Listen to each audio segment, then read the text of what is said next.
Et le feuilleton de cette semaine est consacré à Chauzet, ce quartier au large qui est derrière nous, que chantait tout à l'heure Laurent Geoffrin, cet archipel merveilleux. Et aujourd'hui, eh bien justement, à l'image de nos deux amis qui sont là, on va découvrir un écrivain de mémoire sur l'île de Chauzet.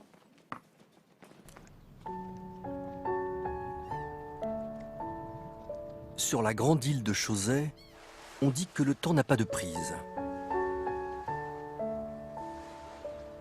Loin de la vie effrénée du continent, ici le seul rythme qui vaille, c'est celui de la marée.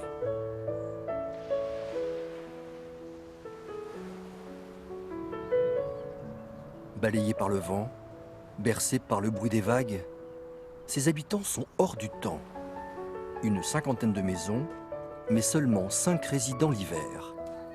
Les Chauziais sont viscéralement attachés à leur île. Mais comment retranscrire l'âme et l'histoire de la grande île de Chauzet? Un homme a trouvé la solution. Sur sa terrasse aux allures de jardin d'Éden, Jean-Michel fait partie du club restreint des habitants à l'année. Auteur, il a déjà publié plusieurs livres sur son enfance chauziaise. Quasiment né dans cette maison, il y a vécu jusqu'à l'âge de 7 ans, sans jamais avoir mis un pied sur le continent. Et sa première fois à Granville fut un choc. Ce dont je me souviens, c'est que il a fallu que j'aille à Granville pour savoir que j'avais un nom. Parce qu'à Chauzet, on ne s'appelait jamais par notre nom, on s'appelait toujours par notre prénom. C'était le père Pierre, c'était la mère Pierre, c'était la mère Jeanne à côté.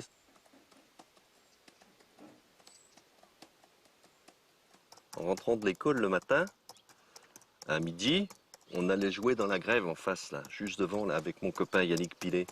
À voix haute, Jean-Michel couche sur le papier ses souvenirs d'enfance. Il est devenu le gardien du passé de l'île. Un titre qui résonne comme une évidence pour lui. La première fois que ça m'est venu à l'esprit d'écrire quelque chose sur Chauzet, c'est quand la ferme a disparu. Et là, je me suis rendu compte que la ferme disparue, il fallait restituer ce qui s'était passé à la ferme. J'ai ressenti ça presque comme un devoir, oui, de manière à ce que les enfants de maintenant qui ont 10 ans puissent savoir plus tard ce qui s'est passé. L'histoire de la famille Thévenin est intimement liée à celle de l'île. Son livre sous le bras, Jean-Michel rejoint un lieu emblématique, le château de la famille Renault. Son grand-père était le marin attitré de Louis Renault, l'un des fondateurs de la marque aux losanges. C'est lui qui, en 1924, va rénover avec brio cet édifice du XVIe siècle, premier bâtiment en dur de l'île. Un projet titanesque et futuriste. Louis Renault a réussi le tour de force de reconstruire le château en 14 mois. Chauffé, éclairé, avec l'eau chaude, l'eau courante, l'eau froide. Ce qui est quand même un exploit formidable. Pendant la construction, il avait pris soin de faire vieillir artificiellement les nouvelles pierres qui viendraient s'ajouter à celles de l'ancien édifice. Fan de la première heure, il lui a consacré tout un chapitre dans son livre souvenir. Une évidence, tant ce lieu a pour lui un doux parfum d'enfance. J'allais chercher le poêlé de Madame Renault, que je lui apportais là. Je sonnais à la porte, là, c'était la gardienne qui venait m'ouvrir, et souvent c'était Madame Renault qui descendait elle-même.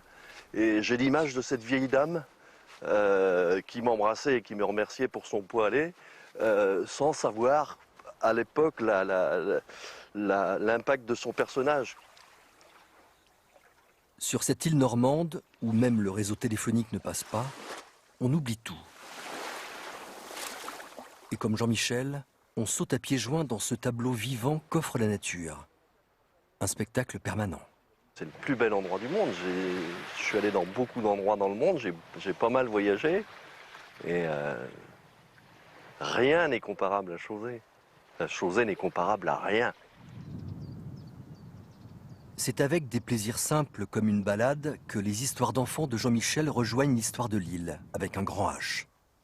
Les paysages se transforment en livres autobiographiques à ciel ouvert, où même les anciennes carrières de granit recèlent des trésors. Quand on était gosse, on venait, on parcourait l'île avec nos prames à l'aviron. Et ça, c'était des lieux très intéressants parce que la mer monte très haut dans la carrière.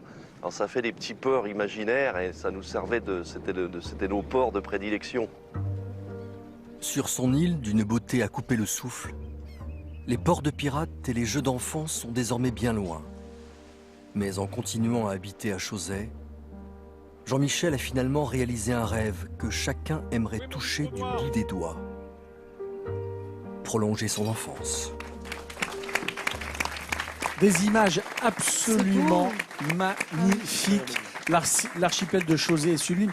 On a vu le château de Louis Renault. Je voudrais revenir un instant sur cette histoire incroyable. Parce que Louis Renault, il arrive un jour en croisière avec sa jeune femme. Il découvre cet archipel. Il en tombe follement amoureux. Et il veut construire un château gothique. Bon, on lui refuse l'autorisation. Mais il dit... Ah non, je veux quand même faire quelque chose. Donc, il s'attelle à la réfection de cet ouvrage du XVIe siècle. Il en fait quelque chose d'incroyable. C'était un entrepreneur extrêmement exigeant, mais en échange, il distribuait avec largesse des poêles, il distribuait du combustible, des cuisinières à charbon à tous les ouvriers qui venaient travailler pour ce château. On parle bien du Louis Renault, des voitures Renault. On parle bien du Louis Renault. D'accord. Et il était surtout passionné par les bateaux et passionné par Chausey.